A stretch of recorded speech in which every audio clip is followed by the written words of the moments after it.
I don't know how I did notice there were two drummers. I was like, wait, that drummer looks different in this shot. They have two drummers. Okay, that's super cool.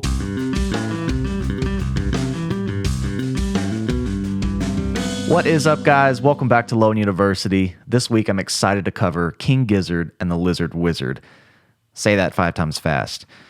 This is a band that a good friend turned on to me a couple months ago, and I'd heard a few songs in passing, kind of in the background. I've seen a couple clips here and there, but I haven't really dove in and listened immensely and immersed myself in one of their songs, and today is going to be the day I do that. This is another blind reaction, so last week I had a great time doing Bandmade, and I have so much to check out, and you guys were awesome in the comments recommending me more Bandmade stuff, and please recommend me a good place to start for this band because according to their Wikipedia page, a 2019 study conducted by the Institute of Contemporary Music Performance, King Gizzard and the Lizard Wizard was ranked at number 21 in a list of the world's hardest working musicians.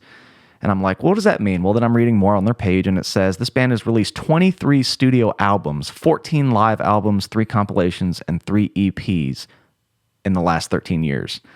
That amounts to several albums a year. Pretty mind-blowing. And I'm going to be listening to Mars for the Rich, and I've done some perusing on Reddit to find where to start because, again, there's so much material. But I keep saying that the live on KEXP videos and sessions are a great place to start, so let's jump in. I love that background. Oh, this is rad.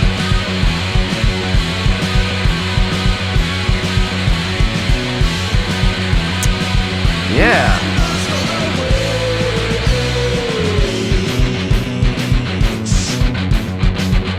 You can hear the bass really well. I love it. Fender, using a pick.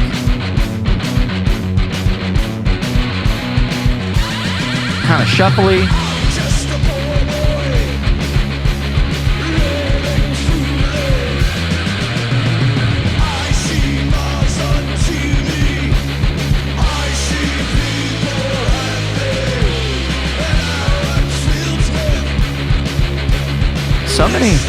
So many cool guitars. We have like a Fender. I don't know much about some of the Fender lines. You know, this kind of looks like a regular Fender P-Bass or something, but it's got like that Telecaster looking pickup. I'm honestly not sure. Is that a Jaguar? Somebody please correct me. I've never owned a Fender, so believe it or not, I don't know too much about P-Bass and J-Bass, or well, I should say I don't know too much about the basses outside of those two main models. But we have like a Gibson Flying V here.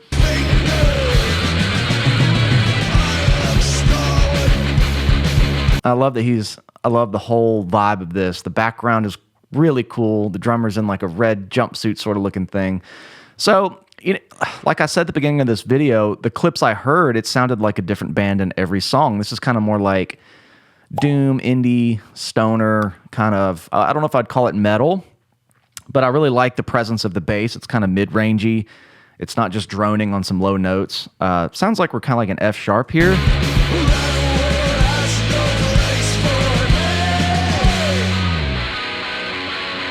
So this riff's kind of an A.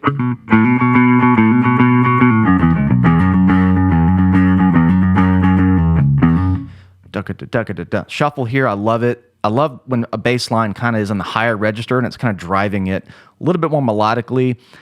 Let's keep listening. Wait. What is that guitar? Is that a Gibson? It's like the coolest collections of instruments here. That is a Gibson. Huh.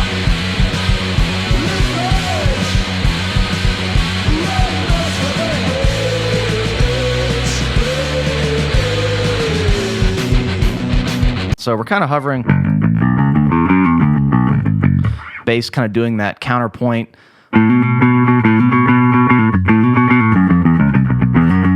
Really dig it.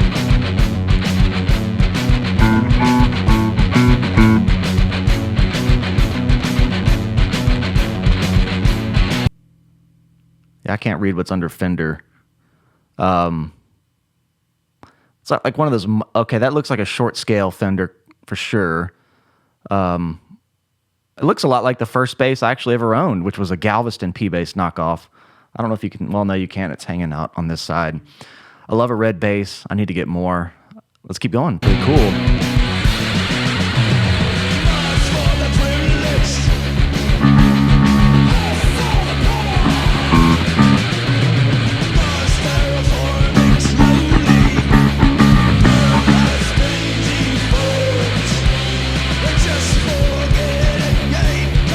That's the coolest, like, background to play on. Ooh, like, nice little kind of diminished thing there.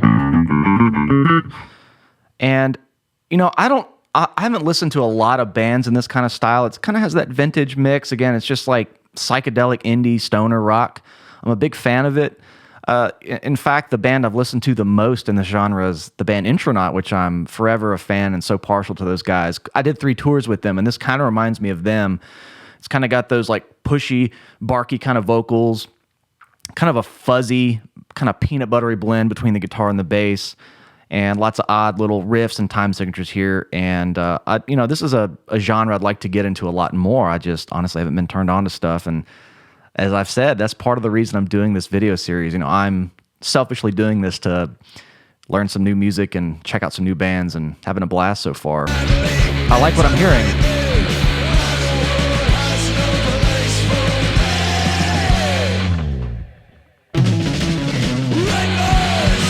That was cool.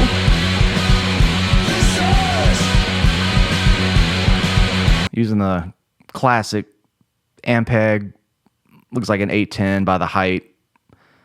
Not familiar with Ampeg's line. I mean, this is obviously some of the SBT series. You know, great sounding. I've played through one. I've never owned one. The only Ampeg I own is a small BA 115.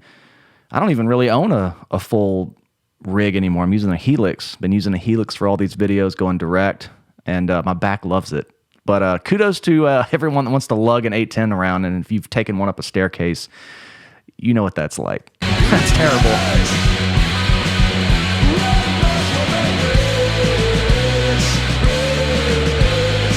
I don't know how I did notice there were 2 drummers. I was like, wait, that drummer looks different in this shot. They have 2 drummers. Okay, that's super cool. I'm trying to take in everything else with the bass. I'm not even paying attention. 2 drummer bands are really cool. You know, King Crimson was one I remember doing that, and I've seen them live with Dream Theater, and I thought that was a really interesting setup. Sounds like a logistical, like a challenge to really keep it on in sync, 2 of them. But, you know, if they're both great, it's going to be great. Absolutely.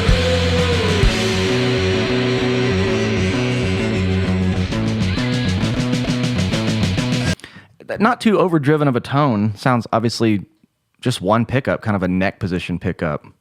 Kind of a little more muted. Sounds like he's got a little fuzz or something on it. Let's see if I can dial that in kind of in the ballpark real quick.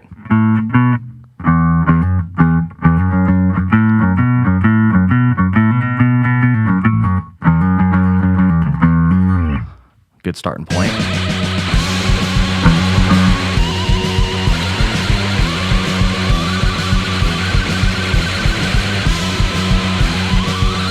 Ooh, I like that little half step they've added in there now.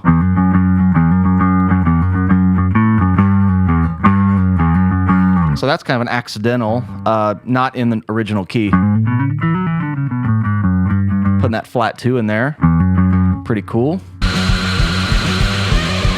Just, it's giving it a little tension. Really nice. All these effects too. Squeals on the keys, love it.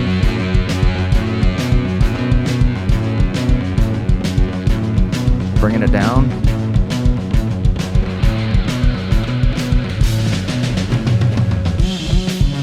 Oh yeah.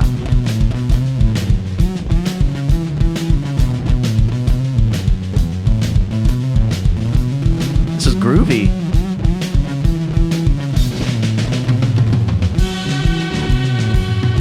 Those drummers are really in sync. Like I said, if you're going to do that, you got to be really locked in.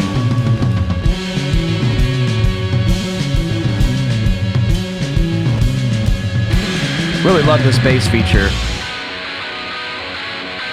I'm going to go back and check that out again. That's a really, really cool bass feature. It's nothing too crazy, but it doesn't have to be. He's doing an ad-lib on the main riff, and it's kind of a dynamic thing here. Everybody kind of goes out. I don't want to say it's featuring the drummers, but it's drums, and bass, kind of this breakdown rhythm section. Those drummers are very locked in. And I kind of wonder if you're going to do the 2-drum setup, like, are you playing to a click? Or are you just really going off, like, I'm leading the time, follow me, or you're going to follow me, I'm going to follow you? Is that type of thing? It's really cool when really done well. And I love the permutation on the main riff that bass player's doing. Let's see, what is his name? Lucas Harwood. Am I reading this right here on Wikipedia? Nonetheless, I'm very impressed. This is really cool stuff. And again, the bits of this band I've heard before sounded nothing like this. I remember hearing a few clips that were kind of reminded me of like Jellyfish, or like it's got a Mr. Bungle vibe in there as well.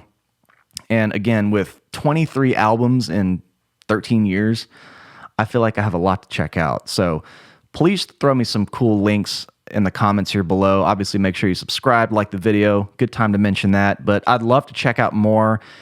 And my buddy Eric, who turned me on to this band, shout out to Eric if you're watching, showed me this flow chart of like, well, if you like this style of music, start with this record and then listen to this one.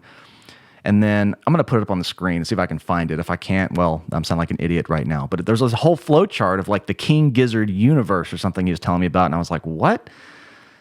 Fascinating stuff. And as somebody who grew up listening to prog music and things like Dream Theater and concept albums and stuff like that, I'm really into that type of thing. Queensryche with Operation Mindcrime, Coheed and Cambria with an entire universe based around the Amory Wars and their comic books. So that stuff like appeals to the music geek in me. So this is definitely something I want to sink my teeth into when I can get around and check out some more. Let's go back and jump into that bass solo.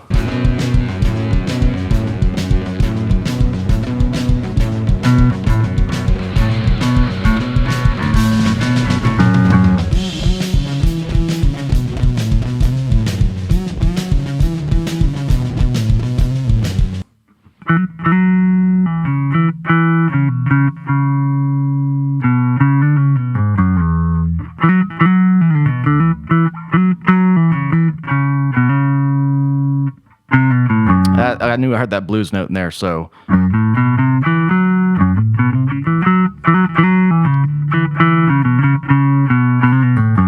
Really cool, kind of throwing that flat fifth in there. Always gives it that bluesy.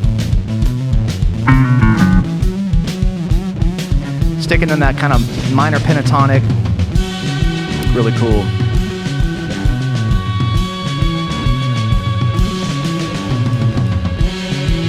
Everybody just has such a cool guitar. Everybody's got like the holes in that Gibson Flying V. I mean, I've got to know the story on that. I mean, I've never seen that as a stock instrument, so it must be custom, or maybe that was a line someday that I never saw released. Of course, I'm not super in tune with Gibson or their line of instruments, but it's really cool, just ensemble of axes they have here. Really awesome.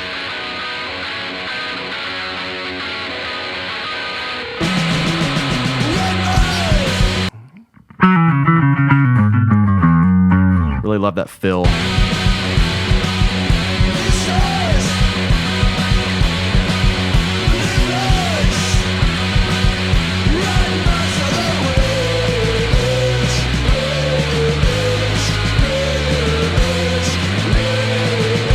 Kind of a diminished thing there.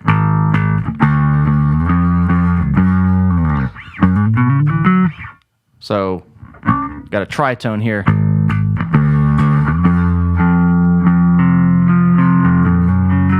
F natural, kind of leading into that half-step resolve. It's really neat. Listen to that.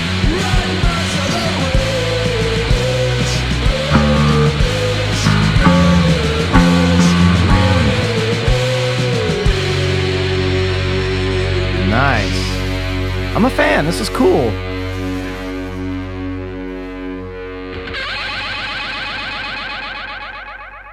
Trippy. There you have it. Mars for the Rich, King Gizzard and the Lizard Wizard. Pretty cool.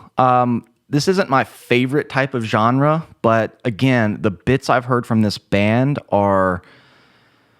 they've all varied so much. I listened to a bit of a song called, I can't remember how to say it, Polygona Wonderland. That was one of the first songs I heard, and it had this like really just Mr. Bungle, kind of peppy, bubbly jellyfish, just avant-garde kind of thing to it. Now I'm checking this out. This is much more like stoner indie rock. I think it's extremely well done. These guys are incredibly talented. I love the untraditional 2-drummer thing, like 3 guitars, bass really kind of in the forefront a lot. And I think the other song I checked out a bit of was called Real's Not Real, which really reminded me of like Pet Sounds era Beach Boys, kind of psychedelic and weird. And I just know enough to know that seeing that flow chart, I'm in for a real treat to really check out their full body of work, and I'm certainly going to do that soon. I'd love to cover them here on the channel again, so drop a link on a song I probably haven't heard of, or give me some advice on what album to start with. But very cool. I've heard, before I did this video, I went around on Reddit to kind of peruse the bass form and just see what, which one had a good bass line. This obviously has a really cool bass feature. And a lot of people were like, I can't really check out the band because the name is so ridiculous. And I have to say, that made me want to check the band out. So really awesome band, and I can't wait to check out more. Thanks for watching. Please like the video. Once again, comment other requests that aren't King Gizzard. I hope to get to them all soon. Make sure you're subscribed, and we'll see you next week. Cheers.